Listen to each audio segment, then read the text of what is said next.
okay, was that a good one or not? Are those weird balls not in there?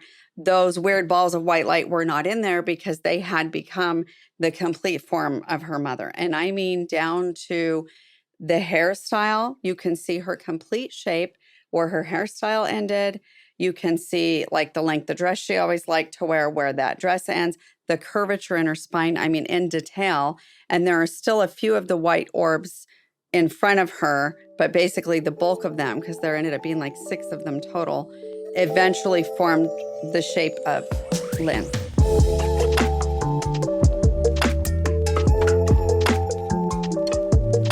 It's nice to reconnect again. So Tara, thank you again for being on here for the second time. Thank you for having me. Of course.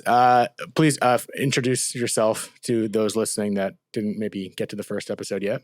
I'm Tara Brandel, astrologer, tarot card reader, clairvoyant, medium, healthcare professional. Yeah. Love that. So today we're going to be kind of not recapping what we spoke about in the first episode, but I think one topic that we will cover for those of you listening and for those that don't believe in connecting with the other side, or perhaps, is it right to say psychic abilities? Is that the proper way of saying it? Yeah, or spirit, connecting with spirit, evidence, proof that, those that we've loved and lost can still communicate with us. We just have to hone in on how to hear it. Right. And I personally believe in that. In those, I haven't exactly had my own personal experiences with that per se, even though I want that so bad. And I feel like I wonder if my, not resistance, but my push for it and the heavy wantingness of that, it hasn't happened, or I don't know. But that's why I would love for you to maybe divulge into that, because this is what you do for work, but also because you just enjoy doing it. Yes. To kind of maybe help people, maybe non-believers, believe a little bit more through your experiences. I think so. Yeah, I definitely can relate to your comment about wanting to for so long to have that evidence, that proof, that feeling of, this just, goosebumps all over. It really resonated. It was surely your loved one on the other side. I can absolutely relate to that. I probably had been striving for that in regards to my birth father for 20 plus years, probably more. Striving to hone your abilities? To hear and feel his presence and understand him. Like in my case, I was very, very lucky to have my mother remarry, and I was adopted. My sister was 4. I was 1. My dad is absolutely amazing, spoiled the heck out of us. We had an amazing life. But even though that was the situation and he came in and saved us, I always struggled with the circumstances, mystery, all the unknowns around my birth father's death. And I think that even though I grew up in a family of very gifted people, my great uncle was a very gifted medium and into tarot cards. My grandmother was very involved in astrology. And they're, by the way, opposite sides of the family. I was telling someone the other day and they said, oh, so wait a minute. Your great uncle was your grandfather's brother and he was very intuitive and psychic, and your grandmother was basically his sister-in-law. Exactly. So I guess I do have it from both sides. But even though I had all of that interest always, and I was encouraged to learn about, astrology and tarot and symbolism and Native American spiritual beliefs and that, I think because of my circumstances, I had more of a desire to hear and feel from my father because I didn't know him. I had so many questions. And when I would ask those questions, my mom and sister would get so emotional, it wasn't really worth it. And I had so much love and respect for my dad that was raising us. I sure didn't want to offend him. So I kind of walked around with this, sadness and all these questions about it. So I thought, well, I'm lucky. I have this information at my fingertips, all these cool old books about meditation and psychic abilities and mysticism and all that. So I had set out to kind of know him. And I had even gone to psychics and asked before, will I ever know my birth father? And I totally expected their answer to be, yes, when you pass on. And one who was very good, probably the only one I really believed and resonated with, because I went to a lot of them myself, was one that said, no, in this lifetime. it may be a combination of he connects to you, his spirit connects with you during, sleep phase, during meditations. It may also be in relation to other men in certain circumstances similar to his that you meet and maybe love and then get disappointed by. It may be in a lot of different ways, but you will know him in this lifetime. And that really stayed with me. And it ended up happening. So I guess I'll start. Yeah, I'm so curious what the hell that means. Yeah. So my mother got pregnant very young with my sister. She was 15. She fell madly in love with my birth father, who was one of my uncle's friends. So it was kind of like, they grew up together. And back then that was, a pretty big deal. I think she had my sister in 67. And so I always kind of knew, okay, they were madly in love. It's like a story out of a movie, really young. And then I knew he also had a lot of problems and got into drugs and wasn't really reliable or trustworthy. And so I knew that even when I was born, he wasn't there, couldn't be there. I think he actually was maybe in prison. I think the story was he was doing some time for a large amount of weed he took up to the Monterey Pop Festival. So that's like pretty. So he went to prison for Yeah, taking so I weed don't to even a think pop he was there festival. when I was born. So that was sad to me. But what was the real questions that I had was, but you guys don't know if it was suicide or drug overdose. And I had to know because I think, any child, that's your identity. Your parents are your identity. And so to know, even though I had this great replacement dad or stepfather, that adopted me, it's like, well, what is wrong with me that he couldn't straighten himself up and stick around, whether it was on accident or on purpose? It was his fault, basically, because it was either drugs or suicide. So he had threatened suicide before. So basically, I always struggled with it. And so when I got better and better at meditating, and I realized it was helping so much with the tarot readings and the clairvoyant sessions and the medium work I was doing with clients, I thought, well, I'm just going to keep doing this, obviously, for my own personal reasons as well. And one of the ways that I really noticed it was developing, and I have always believed in, is past life regressions. So I had this great tape in the 90s of this past life regression lady that would lead you through meditation, and you would be prompted, and it always seemed right at the right time. Okay, so you think you're in this certain place and time, she would stop you. And I used to think, how does she know, when I'm like in that zone and I'm actually like seeing a landscape? She'd say, what does the landscape look like? And so, for example, those are kinds of the prompts that she would do.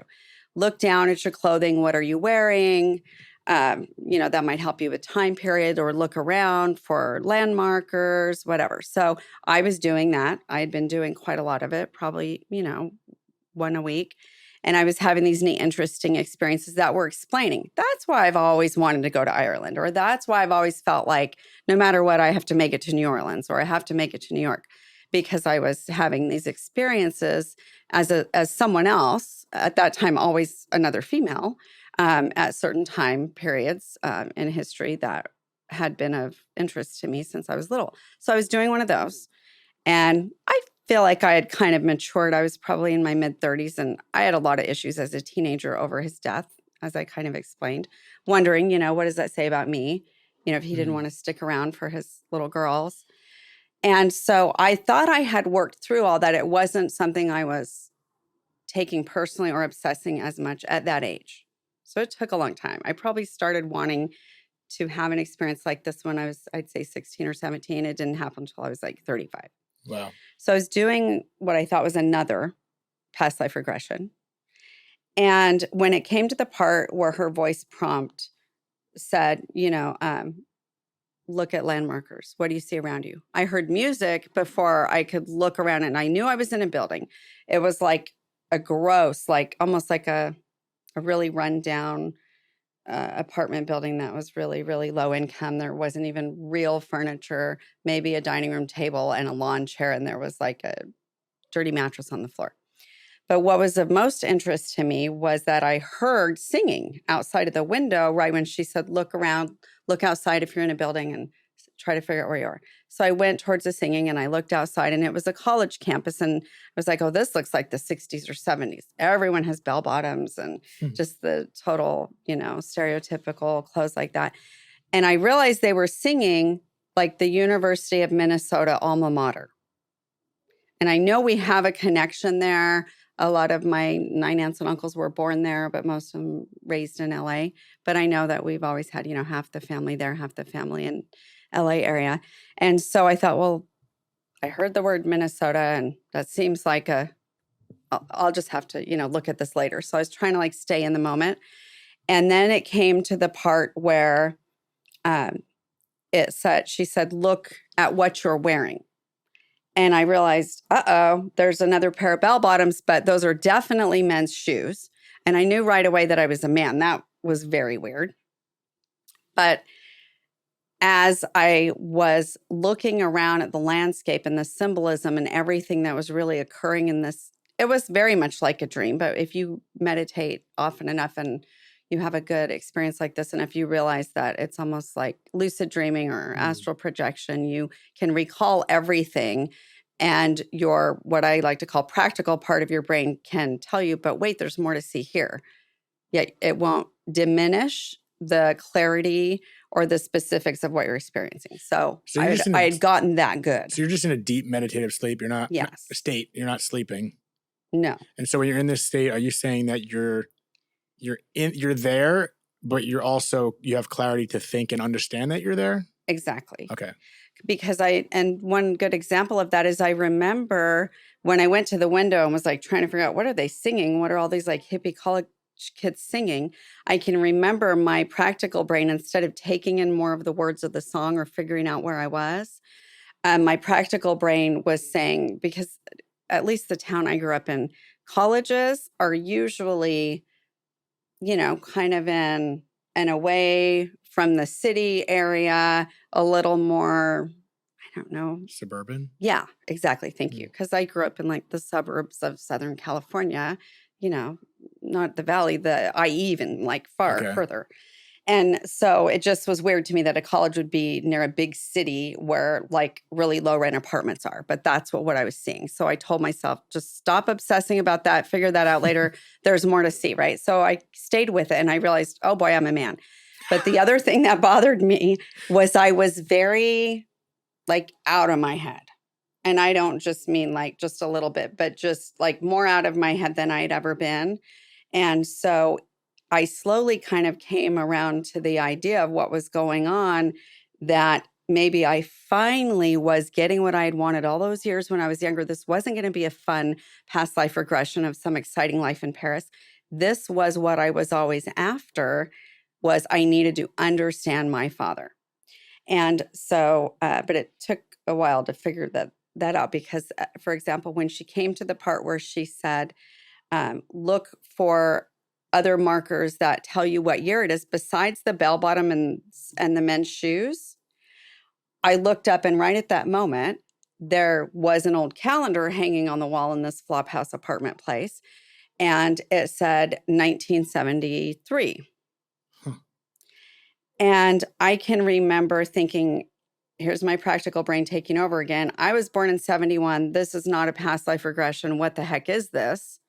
This all must be wrong. Oh, good. Because it was weird to be a man. That was weird too. Yeah, step one. I was like thinking, and I was like, no, this is so real and vivid. I have to stay with it. So these were all like the issues I had that I had to work out later on with my investigating or the research.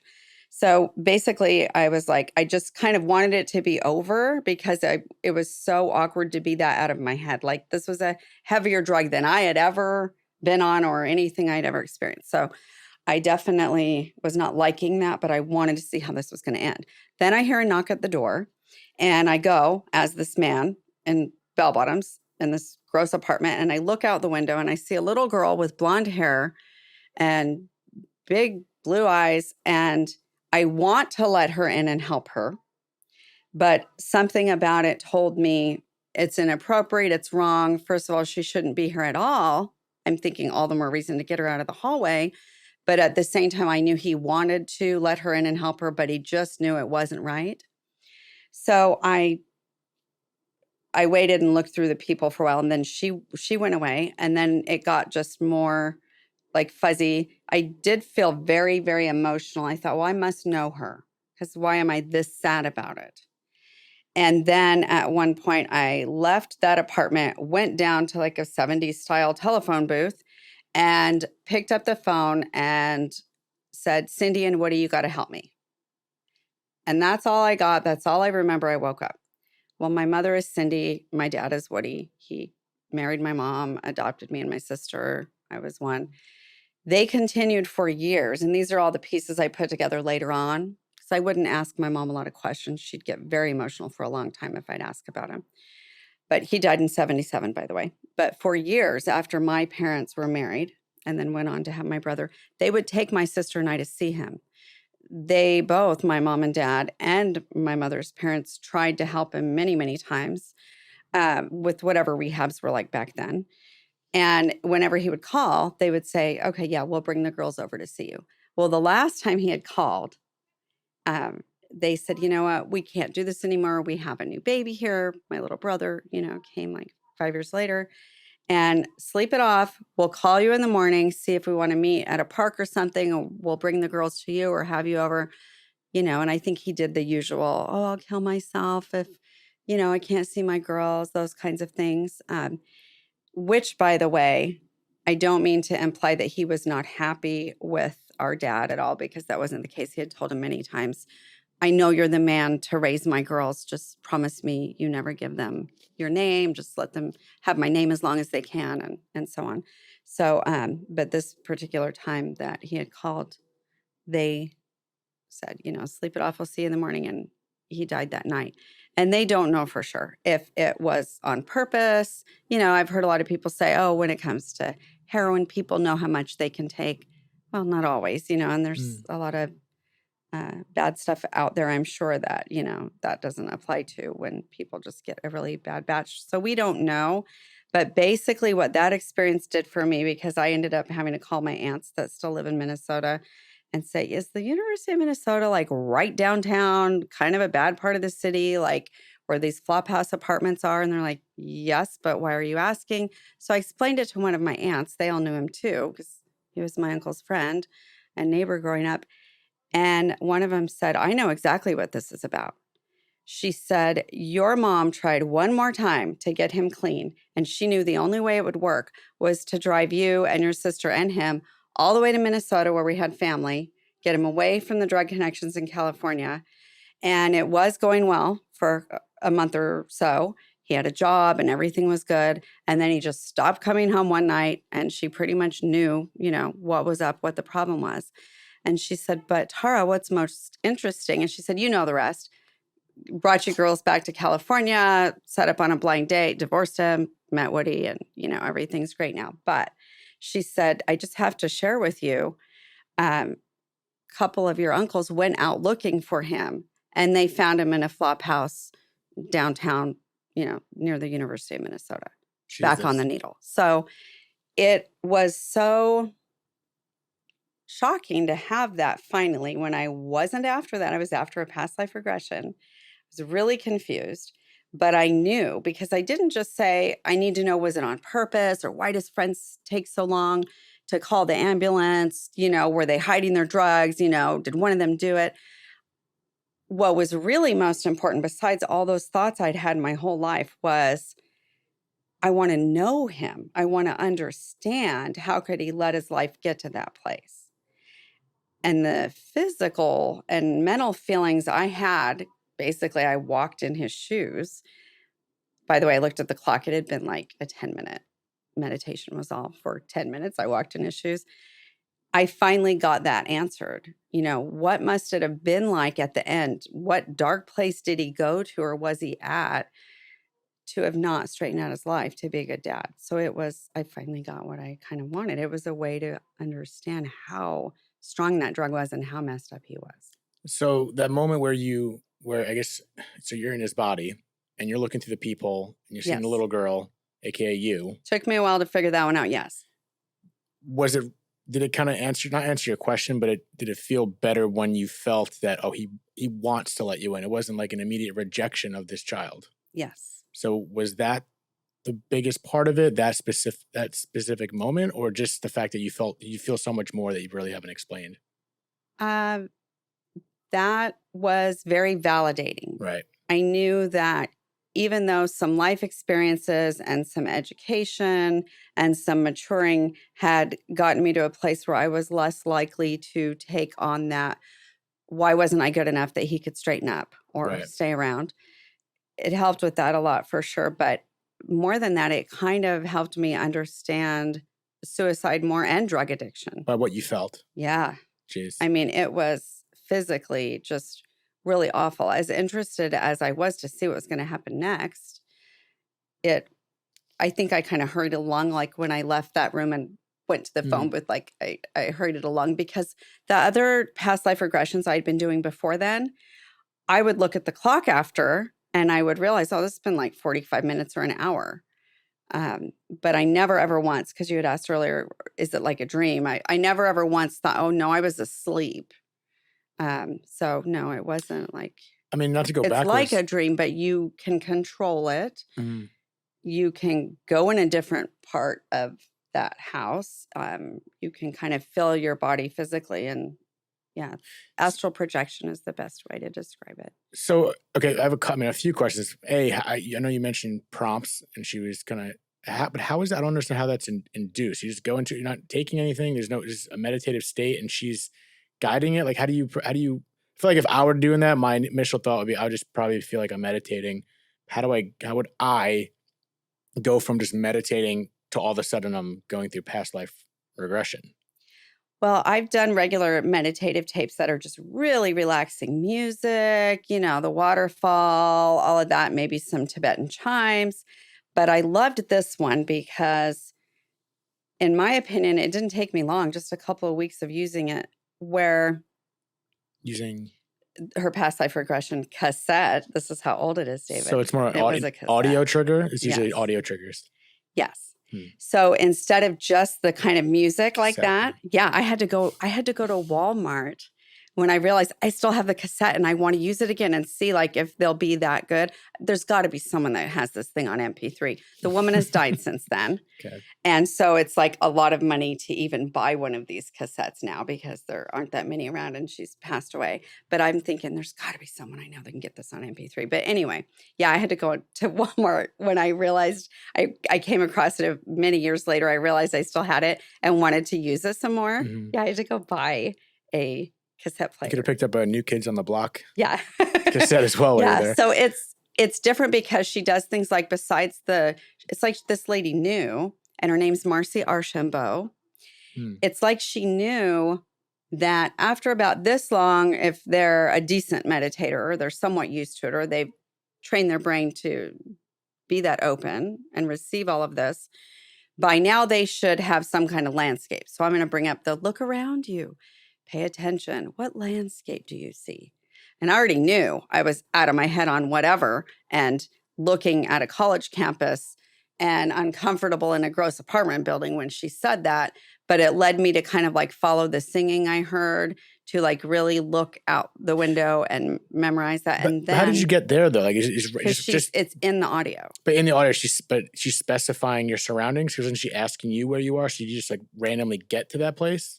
I was already seeing those things. And so when I think the first prompt is, what's the landscape around? And that's what you just created the space out of through beginning. Yeah, I was just already there, which was weird. Because again, I thought I was going to have some super fun, like life in Ireland from one of my favorite time periods in history, or life in New Orleans, all these fun ones I had had before. But it was nothing like that. Like I did not expect to be out of my head in bell bottoms as a man. As a man, yeah. Drugged out and confused and very lonely. And then see yourself. Lonely was the most profound feeling that stayed with me the longest. So what do you say to people? Because it broke my heart. Back what you were saying from the beginning in regards to, I mean, it's an incredible story, but how do you explain that to someone? Because I feel like I've brought up past life regression or these kind of stories to so many people. Like, okay, yeah, sure. Like, what are you smoking? Right. How do you explain this to someone who has never A, done it, or B, just would never try it because they think it's BS? So, because this isn't tangible. This isn't, not that most of these experiences are tangible, but like, is it one of those things that you got to just do it? You got to try it? You do, and maybe it's because I'm extra curious, but I take it one step further. If I ever do get any specifics, like a first name or last name, or what they were doing, or, ooh, that looks like a really important invention that I know really changed history and improved people's lives. Maybe this is the guy that invented it because I had to sit and, watch him do that Mm. because I was like, his family member or whatever. Maybe I'm going to be able to prove and figure out what this story's about or what family I may have been a part of in that time period in that country, because maybe that was a clue, the specifics of him, making that specific type of machinery or whatever I was seeing. So, yeah, I know sometimes I'll go back and look and find out that there was someone. Well, like just the other day, that had that life, lived in that time period, and had some significant invention like that. So I'll look around to see if, there's any evidence. Usually, though, what it was for me in the beginning when I started having these profound past life regressions, it was more like, oh, okay, wow. I was really, really, really in love, even though we couldn't have children and never did. We worked together and ran this riverboat in New Orleans, and how neat. So it isn't always about like learning to keep a strong marriage, to keep a family together because you have kids now. Sometimes there just are really great couples who are really madly in love. And even if they can't have children or extend their family, they just had a great life. And I guess I've been that before. So this is why parenting is so important to me in this life. Those are usually the things I would take out of it. But I have had times where the things were so random and specific, I will research the history of them and find things that really fit. And there'll be no way anyone can tell me that I wasn't viewing that part of history and experiencing that. And therefore, I believe more in past lives because I saw that and found the evidence later on of something I had no knowledge of before. Got it. So based on the experience you have, you kind of cross-reference looking back. And so with these past life regressions, I mean, I'm sure you have a million other stories you want to get to, but I'm just interested because I've always wanted to do this and I have no idea who to go to or how to do it. But what is it about it? Are you going back? Are you saying that this is a life that you've lived back then, or are you just tapping into someone else's experience?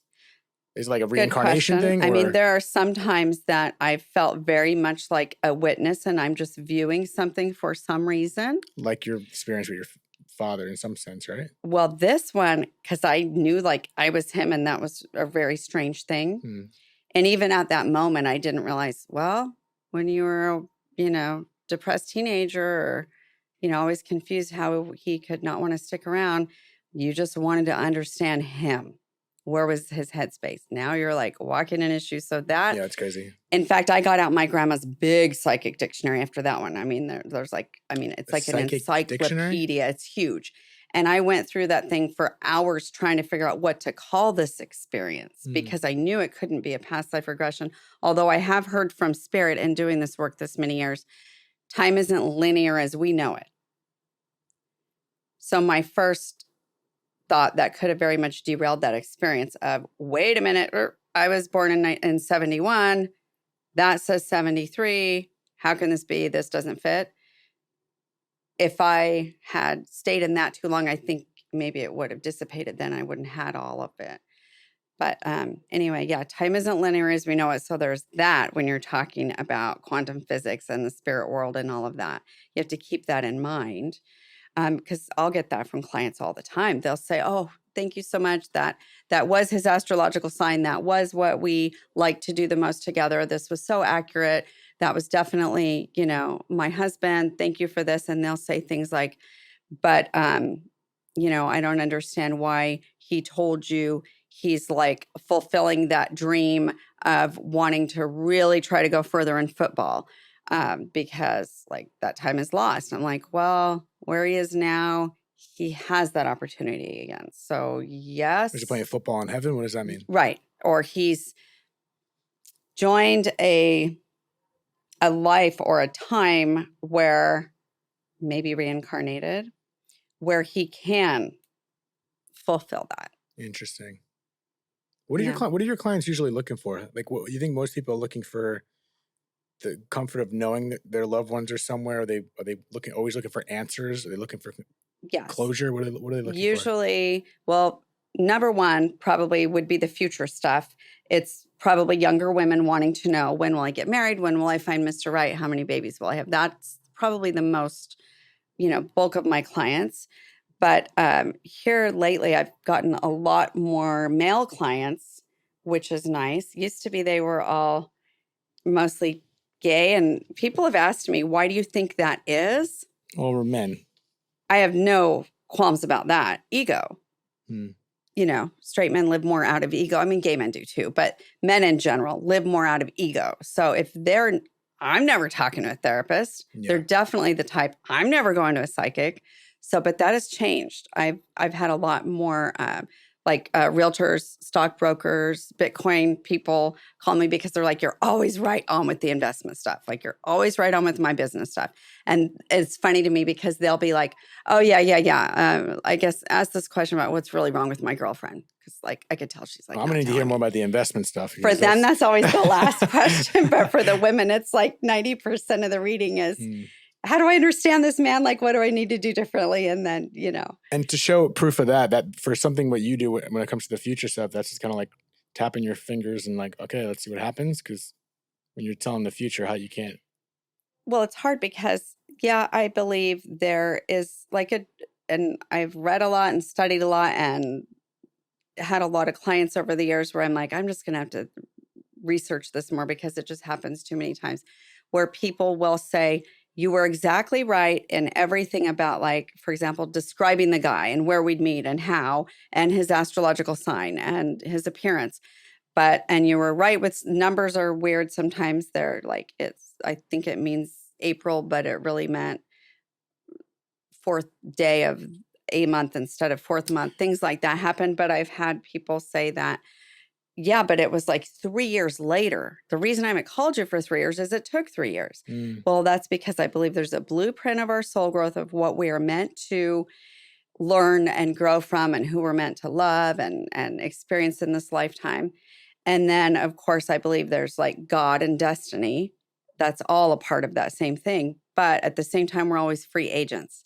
So we very much, a lot of the time, I think, procrastinate, put walls up out of fear, or sabotage relationships. And so those would be the reasons that things don't always, happen for some people that I've seen in their future or definitely happen later than I had thought. Did I tell you when I was your client? I'm your client at one point when I had a session with you. Did I tell you what the one? I don't know if we've discussed the one event that you definitely nailed. Nothing about the future. No, we've just talked a lot about your dad. I was so relieved when because I never want people to tell me anything till it's over. I was so relieved when you explained because, his passing I knew was quite unique. Yeah, and you did mention, but you haven't confirmed for me any of the future predictions that happened. I do want to get back to that if it's too personal about my experience that you don't have to answer it. But on a lighter note, so you mentioned when we were going through month by month, you mentioned you saw something. I don't know if you recall. You have a lot of sessions since then, but I'll reiterate something global. You're like, you saw something's global. Something's reaching across the world. Like, I don't know what it is. It could be this. And then I mentioned my podcast. In my head, I'm like, oh man, I hope it's the podcast. Hope something like really takes off. That's what I was hoping too. Yeah, and it wasn't. But I made a marketing stunt for a real estate property I was selling. And it went absolutely bananas. And it was a ridiculous stunt. I don't have to go over it now, but I knew it was going to be something about like giving you exposure. Yeah. Basically. Oh, it gave me exposure. It was on BuzzFeed. It was on New York Post. It was TMZ. It was on Snapchat Story. It went. I was getting messages from Saudi Arabia, from China. It was like really. It was literally global. Unfortunately, it wasn't my podcast because I would trade that in a second. It was a marketing stunt I did for my property. But it didn't hit me because it was like very overwhelming for a couple of weeks. And then once it kind of settled, I was like, oh my God, Tara was.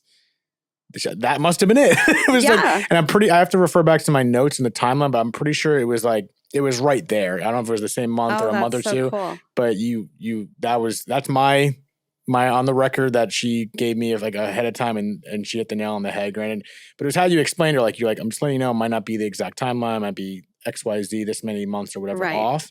And you weren't like super specific. You kind of gave me some things, but you were right on the ball because I've never had anything global like that, and that was the only thing to this date that's hit like that, and it was within the time frame that you Oh, that's awesome. mentioned. So That's good. One of the reasons I kind of adjusted the way I was doing the readings for years and years, because I know that time is one of the hardest things to get, because again, we can procrastinate, we can put blocks up, we can like not follow the signs and not do things the way we're supposed to. We're stubborn sometimes. But one of the reasons I didn't always do the wheel of the months like I do now, that's exactly why I decided to add that. That was not an original layout that I had learned from my grandmother or my great uncle or from anyone. That explain was the wheels just of the month for. Oh, okay. So I always start my readings with what I call the heart of the matter, which is within the Celtic cross. And I kind of insist on that, even if a client says, I just need the whole hour on this, like this work problem or whatever. I'll say, we got to start with the heart of the matter because it gets me in the zone. So that's always like the first one. It kind of tells the thing heaviest on the client's heart at that moment Mhm. and maybe why it is so. But then after that, when I look a little bit at the energies above you, the energies beneath you, the energies you're heading into, the home energy, after that layout, I always start, unless it's not time for your year, like it might be time for your year because we did it, I think, last July. Yeah, literally. Yeah. Yeah, because that's my one rule. People say all the time, I lost the notes. Can you redo my year? And it just feels wrong to me. But I lay out, like if we were to do yours tonight when we're done doing this, I would start with August and end with next July. Mhm. And I did that on purpose because I know that, timing is a hard thing to pin down. And so that's probably when I got so many more clients coming back and saying things were so specific, was when I just decided, okay, I'm going to lay these cards out this way then. We're going to look at what is the most prevalent for each month for you in the next 12 months. Yeah, I still don't even understand it. I don't know how these cards dictate what is. I don't understand any of it. Well, besides that, there are 78 of them, and each of them have about 12 different meanings when you're looking at the symbolism in them from like centuries and centuries from whatever country, culture, period, whatever language they're in. The symbolism is all kind of universal stuff, but then you do have 4 suits besides the major cards. But basically, you've got whatever they represent or mean, or all the different things they can represent and mean. And then you've got, depending on where it fell, what does that category stand for? And so then you go from there. So how objective is it, or how much of your abilities are you inflecting on the cards, or is it strictly like if someone else in your position was reading it the same way, would they say the same thing? Would they read Probably read not, it the same way? because everyone has a different level of intuition and understanding. But at the same time, I also put a lot of importance into what was before and after it, because a lot of timeline stuff is important. And I also go with how I feel. Like a lot of readers will say, oh, that's a really great card, but oh, it's upside down. Oh, Right. like they'll say horrible things. I never do that unless I really feel it. And if nothing before or especially after it supports that, Maybe go it back wasn't. to your intuition, get back in the zone and think about it some more, because it's probably not right. But I'm telling you, if anyone says to me, I just don't believe in that stuff, never ever have, and a lot of it's because it does take a lot of time and dedication to meditate. We have so many distractions. It's hard, to be that present and aware. Um, I will always give examples of things that I've been able to go back and prove with evidence from history. Like what? Um, like, Wait, the fact that my uncles found my dad there and tried to get him and straighten him out again was pretty weird because, of course, if I'm not, feeling confident in asking my mom what actually happened at the end when you finally left, I'm definitely not going to ask, things like that. But I don't know. I guess I just. Well, aside from I guess the future things, you shared some last times, but any specifics on connecting to the other side as opposed to the future stuff that you may have you had clients that really weren't as believable, like they didn't believe this was possible, and then you did something that would kind of change their mind? Yes, And anything definitely. stand out?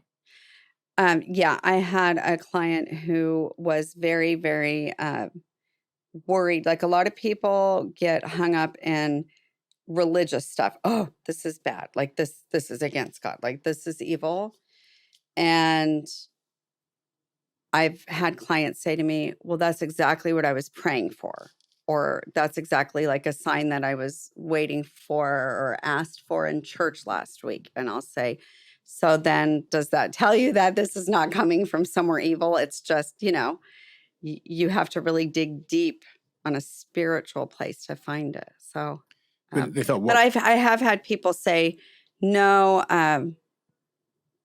that doesn't fit, or that's not making a whole lot of sense, but thank you, or half of it does. Or they'll be like really outlandish and expect like a lot of specifics. And then they'll call back sometimes and say, you know what, though, that is something he used to say to me, or my mother reminded me that was something he definitely shared with her. He just never got around to telling me before his death, things like that. I'm not going to say everybody always calls back and is a regular client, but I always feared, like especially in the beginning, oh, this person's going to look at me like I have two heads and refuse to pay me, and like this is all going to get weird and awkward, especially when I first started doing it professionally. But that's never happened, so that's nice. And I still don't take prepayment. Yeah, I don't have anyone pay me until after, and I've never had a problem with that. that's usually a good sign. I know. So, I mean, you were a referral to me, so you came from very trustworthy people. right. Yeah, I still don't advertise. Yeah, I don't.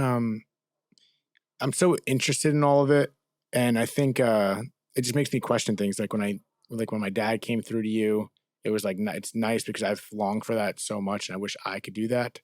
And I know you've explained, and I may have even mentioned on here how everyone used to believe you believe everyone has the ability Yes. to do this, no matter like where you come from or what you are. I just wonder why some people can and some people can't. I think definitely attention has a lot to do with it. But having said that, I'm pretty sure I'm pretty hyperactive myself. So usually if someone's got like a short attention span, or their mind's all over the place, or they're more of like a creative brain, initially the meditating will feel harder because you're supposed to still your mind, right? But it's going in 20 different directions instead of just like that main work concern. And so you would think that would make it harder, but I think it's just about consistency. I think everyone can do it, but sometimes the grief is so heavy and you want it so bad. Like me when I was a teenager, it's just hard to get to that place. I feel like that's where I'm. Like, I'm not that I'm like I'm 20 years later. I'm not. I don't think the grief is heavy. Sometimes I feel like I feel like I force it, and sometimes I feel like that forcing is doing the opposite. Maybe, but the thing I think might also be happening, because I did this a lot and I had to stop it, was if you're saying maybe this is my imagination, or maybe this is what I want him to have said, which definitely wasn't my case because that was not how I expected to hear or feel from him.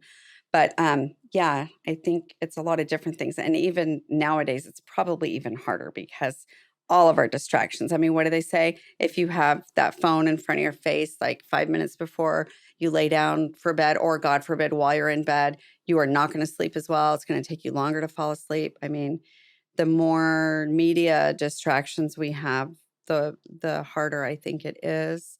In nature, I have more poignant meditations always.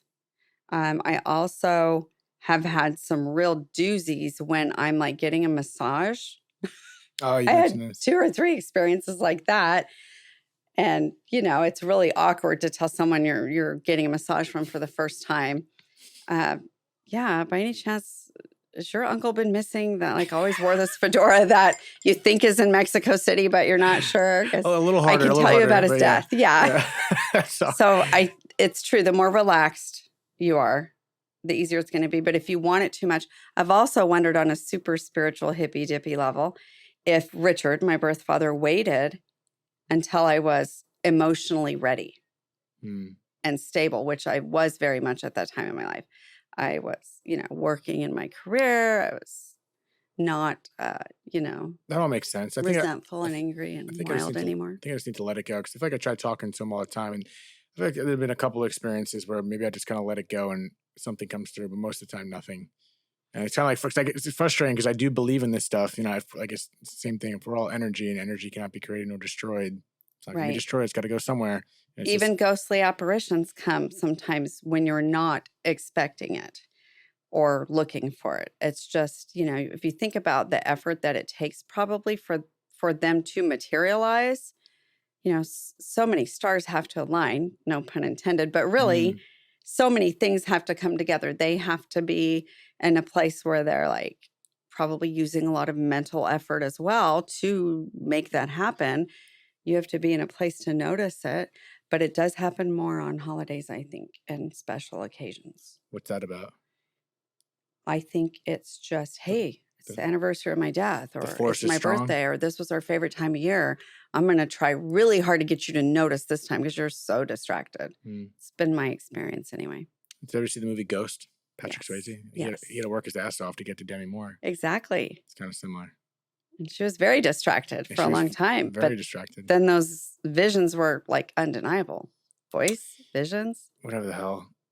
I don't know. It's just, like I said, it's frustrating for me because I believe in it. And then when it doesn't happen to me, it's like, then I question it again, but I do believe in it. And it's like I feel like I'm on a roller coaster. But I just wonder, I mean, it's comforting and scary at the same time in some way. I think it's comforting for what lies ahead of us in regards to like, if we really can connect our spirits now, then okay, there is something after this. I have no doubt that we can. I mean, I've just always believed that, but even more so when I had, you know, some experiences that were just undeniable. Does this happen out of the blue for you? Do you like, or just like Yes. watching Sopranos and all of a sudden?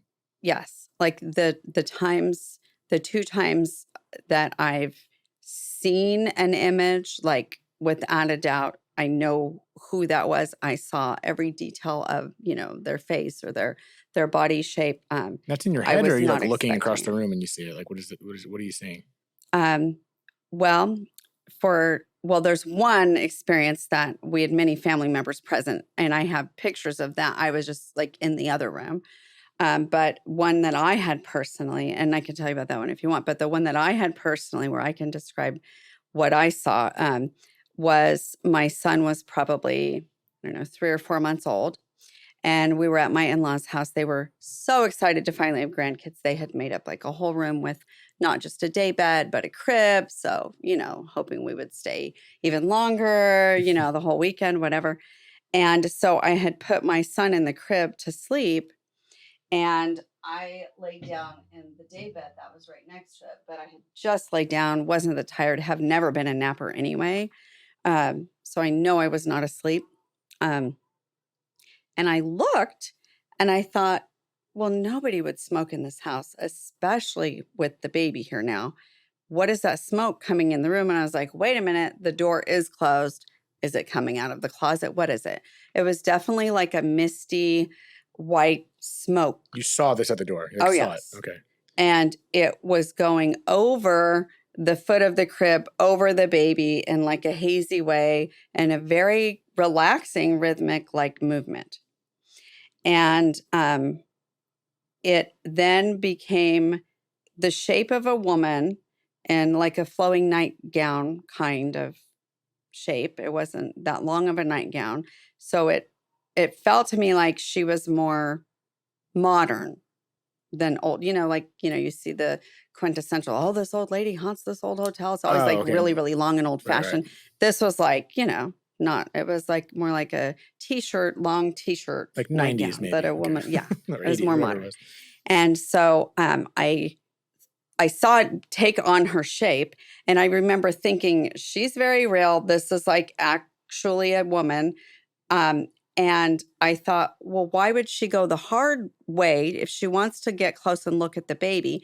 And everybody says to me, weren't you like just wanting to pick up your baby right away? I was never afraid of her, even though I did not know who it was at the time. But I thought it was strange. I thought she must be ghostly or from another world, because a person would have gone around to the shorter side. You know, cribs get taller, at least in the 90s. They got taller on the ends. Mm-hmm. And then they're not as tall on the sides. Thought, why wouldn't she go around the side? She wouldn't have to reach so much. In fact, she extended her body out thinner and longer so that her face could go down and kiss him. While she was Still, reaching? I was not freaked out. Like I felt I needed to grab him and save him. In fact, everyone laughs about this now. She became so real after her face was totally in view. And I remember thinking, it looks like my mother-in-law, but her eyes are a little bigger and she's definitely a little taller and maybe fairer. So I could even tell like that she had fairer skin and hair. It was that real and Christ. full. And so I actually ran out of the room screaming, telling my mother-in-law about it because she leaned down, kissed my son, and then looked at me and smiled and faded into the wall. And everyone said, you left your baby in there. Again, it didn't scare me. I just had to have someone else see this because it was so real. So I went and told my mother-in-law, and she immediately was also not disturbed. She said, it was Margie. There's no doubt in my she mind saw it it was too? Margie.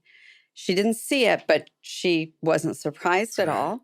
And she knew immediately who it must be, especially when I said she looked a lot like you, but her eyes were bigger. Maybe she was taller and her hair was lighter. She said, that was my sister Margie. And she said, there's no doubt in my mind. I've tried for years to get her to let me know she's okay, to send me some kind of sign. And I said, oh, she died here in this room, didn't she? Because I had remembered hearing them talking about her. She had been a flight attendant, never married, never had kids. So it was like a really amazing aunt.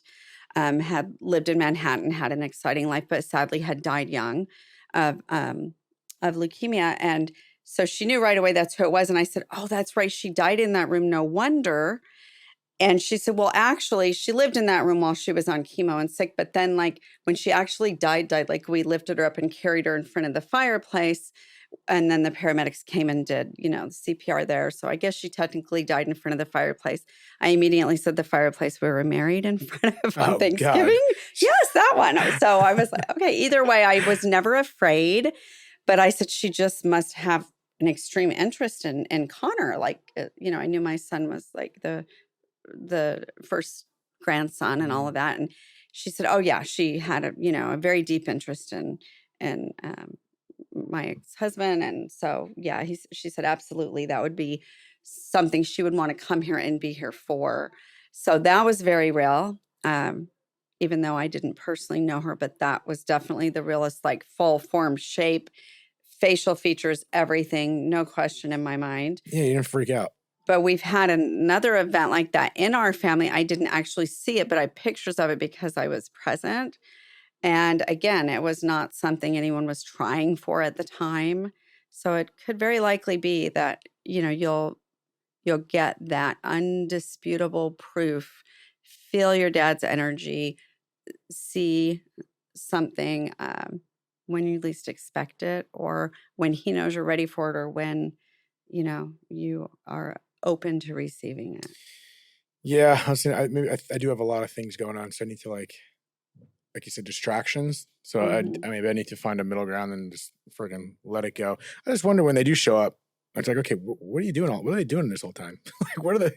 You know what I mean? Like, where do they do? They're sitting around, like they're just wandering. What if this is so? Like, what the hell are they doing? Well, in general, the thing I hear most often, because, sometimes I'm doing like 5 readings a day, and a lot of them, it is the medium stuff that people are asking about. And by the way, I usually know right away in general who's around them, like who they are to them. Is it from the mother's side or father's side? What their message is, how the death was.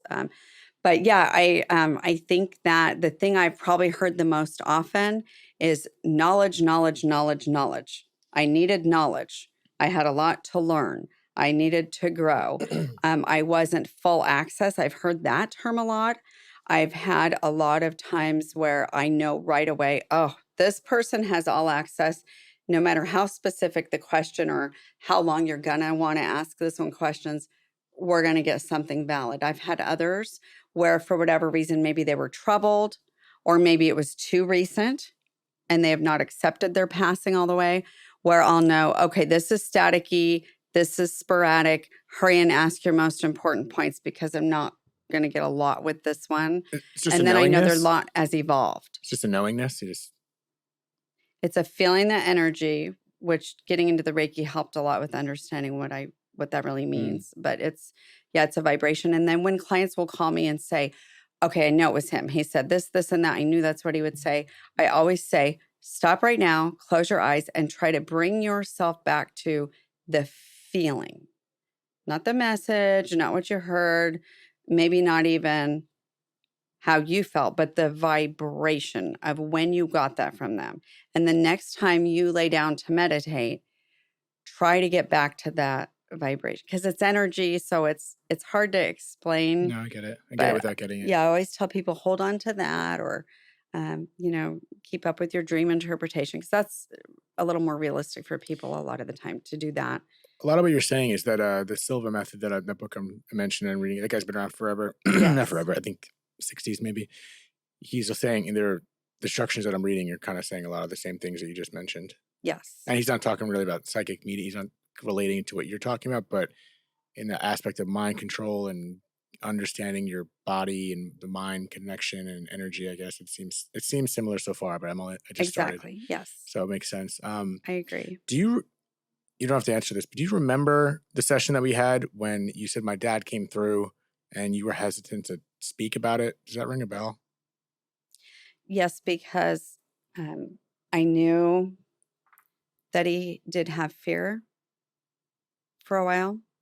And that's always hard for me to tell people. And you're saying fear, he had fear before he passed or after he passed? Before. If it's making And I uncomfortable, knew that then he I'm fought asking. hard, and I really hate making people upset. Usually the readings end with good tears, Mhm. but it was hard because I know he fought and tried, and so no one wants to think of their loved one living in fear or with fear or having that. So that was hard for me to share, but I knew more than anything that it was something shocking to the world that many people witnessed. And of course, I had never had a spirit tell me that before. So I was so grateful when you explained it all at the end because, yeah. When he first came through, is it clear that it was 9/11 or? No. Okay. It was clear that there was a lot of adrenaline going, there was shock. But first and foremost, he was in survival mode, but at the same time helping someone else. I hope that you'll get the time to research who that other guy is because that's one of the things your dad continued to tell me for days after. And it almost felt like he wanted me to look into it and help find because I felt like he was very focused on not just surviving himself, but helping this Peter. Um, Almost like they had died at the same time and had fought to leave at the same time. They were both trying. They had the same goal. They were helping one another. I feel like that guy was definitely younger. That guy was definitely more afraid and was panicking more. Your dad took on a role of almost a fatherly role of we're gonna keep our heads on straight here and this is what we're gonna do together. So I've always been curious to pursue that more because when they hang around for a while and my mind keeps going back to that, there's something I meant to research and look into and complete for them so that I know he definitely wants you guys to have the whole story, but my thought of wanting to hold stuff back was more I just didn't want you to know that he was afraid. Yeah. I appreciate that. I mean, But I it, also share everything. I'm pretty honest about things in the readings, but yeah, no, I mean, you made it clear that you want to keep it positive. So I yeah, get that. I'm just more, because it's about healing ultimately. And more than that, I'm mostly into teaching people how to do this more often for themselves because we have enough depression going around and grief is a very hard thing to get over. yeah, I think we do have there are practices and modalities that we can learn to execute and discipline ourselves to heal ourselves. And Yes. shit. I mean, yeah, I'm interested in hearing that. So like, you're not making me feel bad. Obviously it's sad. It's going to make me tear up. But at the same time, I mean, considering the conditions of being in the tower at that time, I know it was going to be all peaches and cream going up there. So like, I'm not surprised if that's the case. It's just, part of me, like, I was always someone, and my mom was the opposite, and she would try to pull me away from the TV when I first saw the towers go down, but I wanted to see it. And ever since then, I've always not, I want to say enjoyed, that's not the right word, but I've always made myself watch the towers go down and watch the incidents over and over again. I don't know what that is. And my point of bringing that up is because I don't stray from hearing a story like that. Hmm. So I appreciate you, looking out for me in that sense, but I can't run away from that. I don't know why I want to see that. Even if it is bad, I feel the need to see that. And I don't know what it is. I don't know if it's because I want to get emotions out and hearing stuff like that or seeing the towers constantly going down and watching that footage for 20 years. I think so. I think it's just a way of me getting it out. Definitely. Yeah, you have to because it's, you have so many unknowns like I kind of did, you were so young, you probably hold on to every little memory that you have. And then, it's probably sadder each and every year when those memories maybe are a little more vague or Mhm. not as crisp or you're not having them as often. Yeah, maybe that's it. It's like I can't. Yeah, I don't know. It's like looking at a home video, but only this home video is a lot more fucked up. But yeah, I don't know. There's something about that just pulls the emotion out of me, and maybe that's just how I do it. But there's got to be a little bit of an easier way. But yeah, I don't mind. I appreciate you sharing that, and I'll definitely look into it more. I know I mentioned it to I think my mother and my sisters. I just forget if I use the name Pete or Petey. I don't know why that sounds like it rings a bell. But then again, we're from Jersey. I feel like there's a lot of Pete's and Peters. But maybe I'll look into that and check it out. I don't think that they were together the entire time. I almost get the feeling because I remember him telling me, well, I didn't know him before this, but we were definitely brothers in survival mode. I remember hearing him say that. And so I think maybe it was a situation, and I know he was going up, but he was like going, well, down more, but he was like still in control, like running, running, running, running, running, running. And I feel like they met up at one point and then continued Mm. After your dad like calmed him and comforted him and motivated him to like, no, no, no, let's keep going. So I don't think it would have been someone that he worked with or Right. was like on the same floor. It feels Mm. like shortly after during this survival mode kind of a thing. Mm. But I'll have to, I don't think I don't take notes during client sessions, but I heavily recommend them to. I have notes. So, okay, I yeah, have notes. maybe there were more Shit. details. You could Well. find out who Peter is because they Yeah, were together. we'll see. But wow. All right. Well, Tara, I don't know if there's anything else you want to. We're like an hour in right now, so I don't know if Oh there's. my goodness, it flew by. Well, I wanted to share one more apparition story. Please. I did not see this one myself. However, it was quite an interesting Christmas. My sister-in-law's mother had passed away, and we had known her a whole life. She'd been our school nurse. My brother and his wife knew each other like since kindergarten. It's all very sweet and cute. And so we were pretty close to Lynn, her mother. And she had actually lived in that house right before her death with them. And at the Christmas first after her death, my sister-in-law and her sister were talking about, should we get mom's china out? Oh, she'd want us to. We really should, especially because this is the first year since her death. But, you're tired. You don't always want to do that. And so they were in there doing that. And all of a sudden, we heard my sister-in-law's sister scream. We all ran in there. And they said, right there, right there, right there. She was right there. She was right there at the table.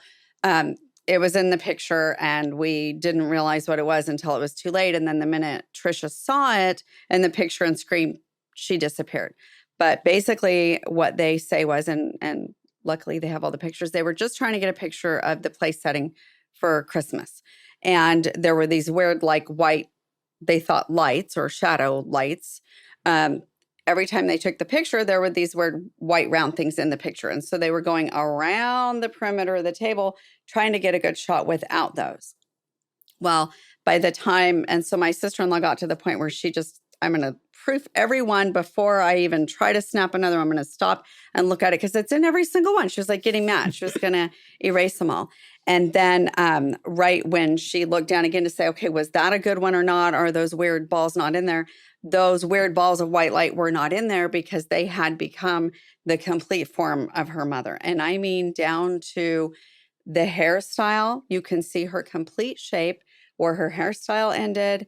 You can see like the length of dress she always liked to wear, where that dress ends, the curvature in her spine, I mean, in detail. And there are still a few of the white orbs in front of her, but basically the bulk of them, because there ended up being like 6 of them total, eventually formed the shape of Lynn. I saw the photos. And if anyone's watching YouTube right now, looking at this, It's amazing. We're gonna plug these photos in. So Yeah. that's I saw that, and that was the clearest image that I've ever seen of something like that, where there was orbs or whatever the hell was going on. But it's pretty clear. It really is.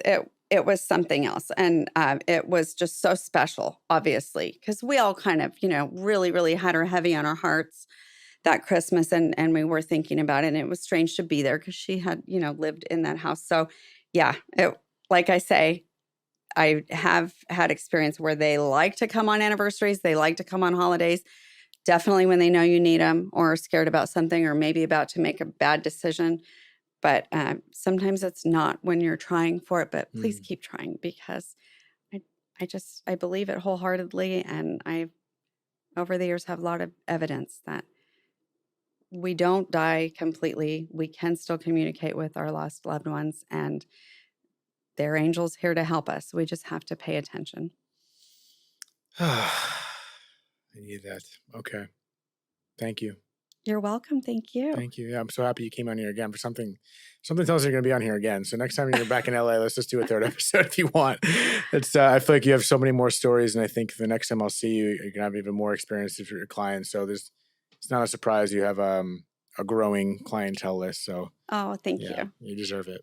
Thank you. Yeah, thank you for sharing all this, and hopefully it's helped some people, listen a little bit more. And at the end of the day, I'm like, why not? Like, who to say no? Like, why? Like, so much crazy shit goes on every day. Like, how do we know for sure something isn't so? Like, we don't know. Like, so if I'm more like nothing's absolute. I don't know, but why is it doesn't sound so crazy to me? So I'm just waiting for my experience. Hopefully, it doesn't scare the shit out of me. So I don't think it will. I don't think it will either. But it's gonna happen in the middle of the night when I'm gonna get a glass of orange juice. But thank you so much. You're welcome. I know thank you only for work, having me. I know you only work on a referral basis. I don't know if you want me to give you a plug or do anything like that, but we can keep it hush hush if you want. In regards to your business. Yeah, that's fine. Sometimes the wait times are a little longer than others, but I've not stopped taking new clients. So is there you have a website, or should I just? I don't. I still have not had to advertise. That's the best business ever. Very, very lucky. It's amazing. Mostly I just like text or emails. So yeah, I'm fine for you to give my number out. So if you could email us on the website, and if you're interested in finding more about her, connecting with her, I'll be the liaison about that. How about that? Thank you. Okay. Thank you guys. Another episode, and thank you for tuning in. Cheers. Thank you so much for tuning in to another episode of Dead Talks. Please do not forget to hit the subscribe button and also the notification bell. That'll give you updates as to when we post a new video, more episodes, and more content in general. We are streaming on all the major podcast platforms, including Apple, Spotify, iHeartRadio, Pandora, and all that. And also find us on Instagram at Dead Talks Podcast or www.deadtalks.net. Thank you so much.